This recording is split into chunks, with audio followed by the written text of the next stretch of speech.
Hi, and welcome to this week's episode of My Dog Ate My Podcast. I'm your host, Emily, and every week I chat with a different dog owner about their dog. This week I'm chatting with Laura, dog mama to 8-year-old Georgie, the Frenchie Corgi mix. Enjoy!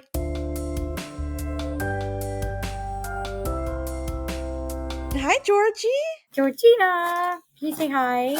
I don't know how long she'll stay with us for the podcast, but What would she normally be doing right now? Like, is it dinner time or is it... I just wrapped up work. She would probably be waiting for her evening walkie.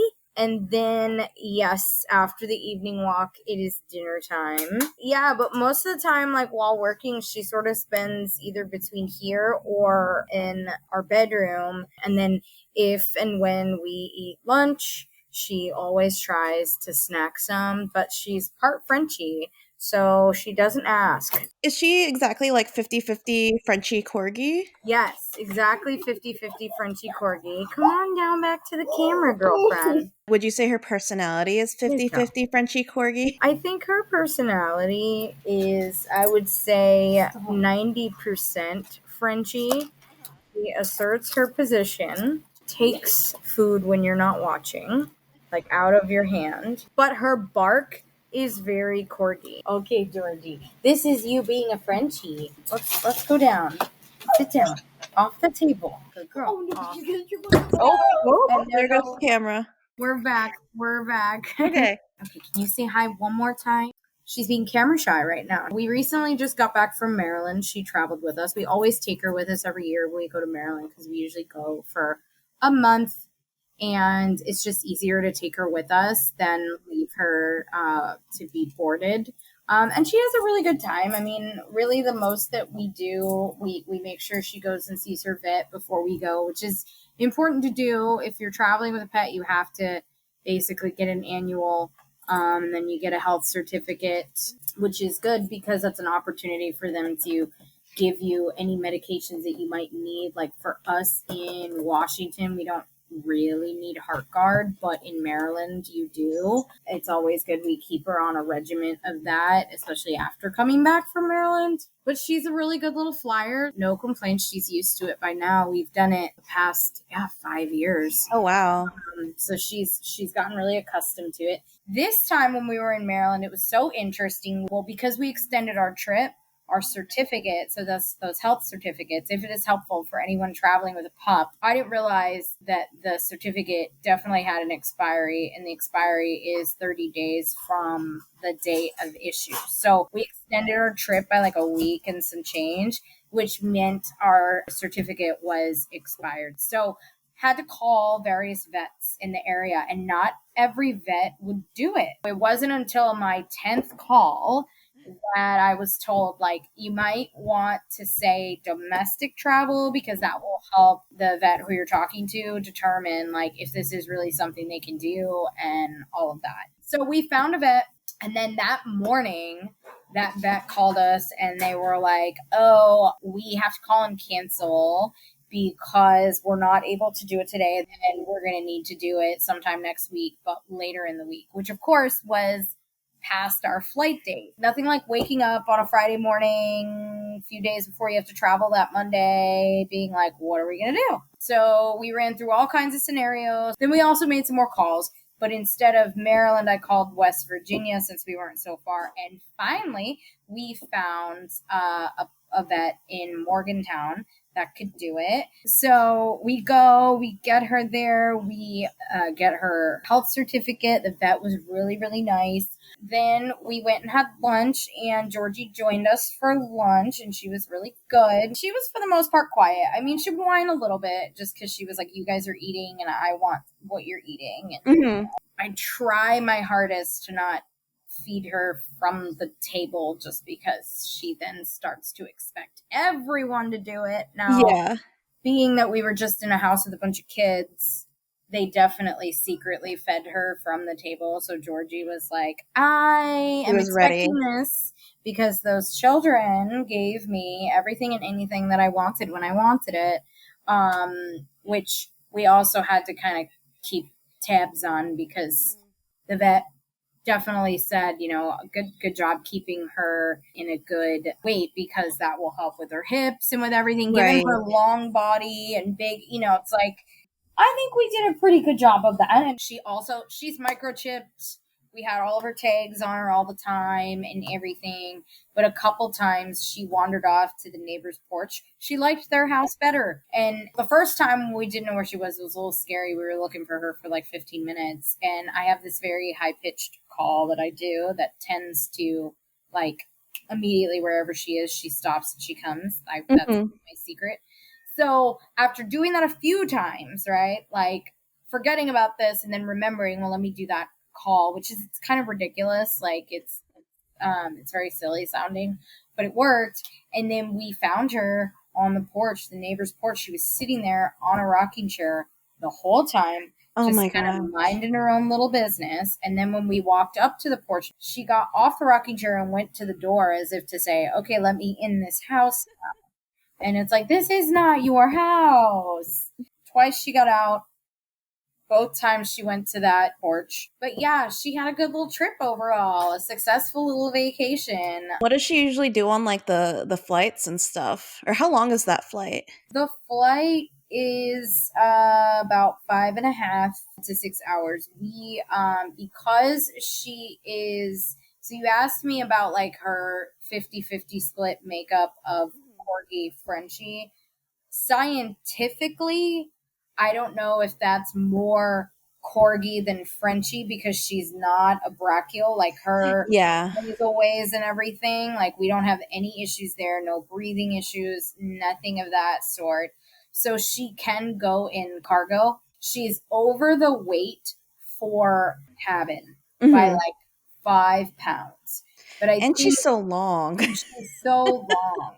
Overall, the process is pretty smooth. You get there, you show them your certificate, then you have to do a TSA check. So you go to another room or another location usually. They ask us to take Georgie out of her crate.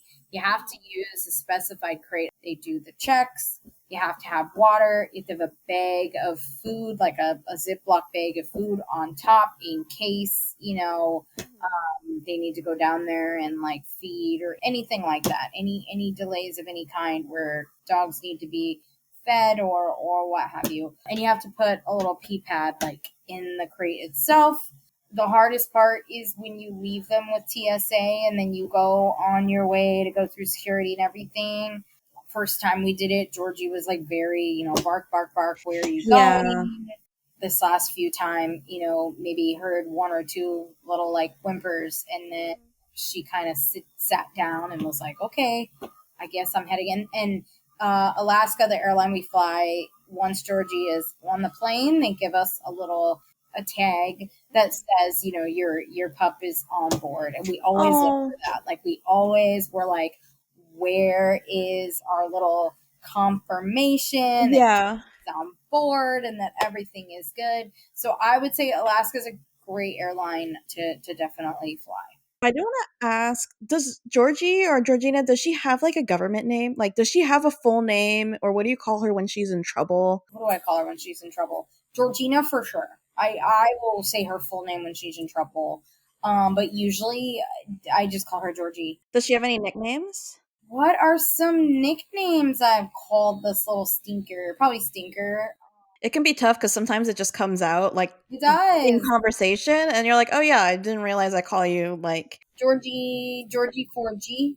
Georgie 4G is one because she's a Oh, 4G Frenchie Corgi Georgie 4G. I agree with you that Frenchies can be part pig because when Georgie rolls around, she definitely is giving like little pig. potbelly pig. Oh, Yeah. Apart from, I mean, honestly, how else is she like a Frenchie? She farts, yeah. you know, with no, embarrassment whatsoever. Oh my gosh. Do it with reckless abandon. She'll even do the courtesy of coming to sit or lay next to you before doing Just it, a fart. just to fart. And it's just like, listen, Remind me like how you got her, how she came into your life. yeah. So I don't think this is no longer an option, which I kind of agree with, but once upon a time, you could go on Craigslist, and we saw an ad for adorable little Frenchie Corgi puppies. Basically, the owner had said, my girlfriend's dog got pregnant from a Corgi that were watching through Rover. Oh And no, it's not even like a dog that they knew. no, it was a oopsie daisy. And so they were like, we need to rehome the puppies to help cover the cost of the cesarean for my girlfriend's French bulldog. Because I wasn't aware at the time, but French Frenchies bulldogs can't naturally. can't Yep. naturally birth. They have to be delivered via cesarean. The puppies do. So we go to this apartment complex. We meet the gentleman who is selling the puppies. It was Georgie and her brother left. I think it was a litter of 7. You know, we got Georgie, and the rest was history. She was just, you know, such a sweet little pup, and everywhere we would take her, we would get stopped and asked, like, is this a thing? Where can I find a Corgi Frenchie? I You're like, want. well, when a rover dog meets I another know. I'm dog, like, and that's what I said. I was like, well, it's not a thing. It was an accident, and a happy accident, yeah. because Georgie got to come and live with us. Did you know that you wanted either a Frenchie or a Corgi, or So, Dan's family had always grown up with corgis.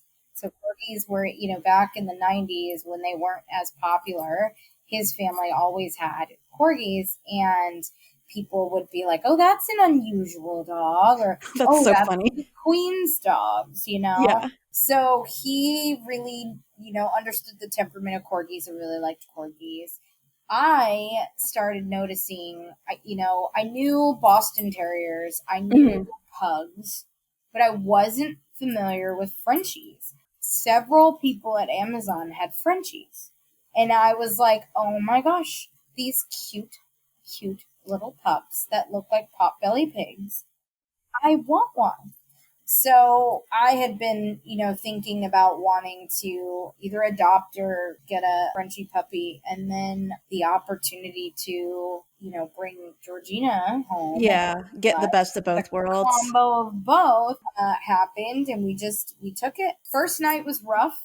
I think, as all pet parents, the first, I would say, few days are, you know, any pet parent will tell you, and if they don't, they're sugarcoating it. They're lying. They're lying. But yeah, that's an adjustment. We had a lot of barking. We were trying to crate train. So it was a lot of whining and a lot of loud puppy. I mean, because corgi bark plus a puppy bark plus a Frenchie bark, it's like, oh my gosh, it is just the loudest conglomerate of noise you Yeah. could ever imagine. And so for the first 2 nights, that was kind of what we dealt with. But then by the third night, there was some sort of understanding from Georgie on, like, okay, this is fine, because in the morning I get to come out and we go on a walk and we play, and I play all day, and I only go in this crate when they leave the house and when Yep. it's nighttime, and that's okay. And once we reach that point of harmony, it was amazing. I love her. She's such a great addition to our little family, and we try to incorporate her as much as we can in everything that we do. You know, like we went to Alderbrook recently. They're dog friendly, so we brought her with us, and then from Alderbrook we went and stayed at another dog friendly spot in Moclips. So I always try to think of her when we go places and when we do things, because she's such a part of the family, and she's great on car rides too. But yeah, she's a good little girl. I'm grateful. I'm grateful for her, and I'm grateful for the time we have with her. You know, just to Yeah. touch on that end of life stuff. What saying goodbye to my cat taught me was that you have to really enjoy all the moments you got. Mhm. So this is us and all of our fun, exciting glory, I including the love first it. part of the podcast with our. We're gonna have to do like a part 2 or something sometime and do like dive into other parts of her life. But I will let you go for her pre-dinner walkies. Pre-dinner walkies. Pre-dinner Pre-dinner walkies. And walkies. her Instagram is at Georgie the Yes. Corgi. Georgie the Forgy. Yep. GeorgieTheforgi. Perfect. And I believe Georgie would like to shout out the Seattle Humane Society in Bellevue. Yeah. I realize it's a little bit of a misnomer, but yeah. Absolutely. Cool. Absolutely. Well, thanks, Georgie. And Georgie, thank come you. here. You want to say goodbye? Oh, okay. Oh, There you go. There she is. bye, Bye. Georgie.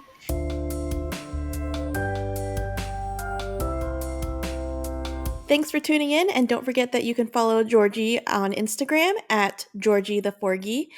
And if you're interested in adopting a pet and you are in the greater Seattle area, you could check out Seattle Humane. Thanks, and see you next time.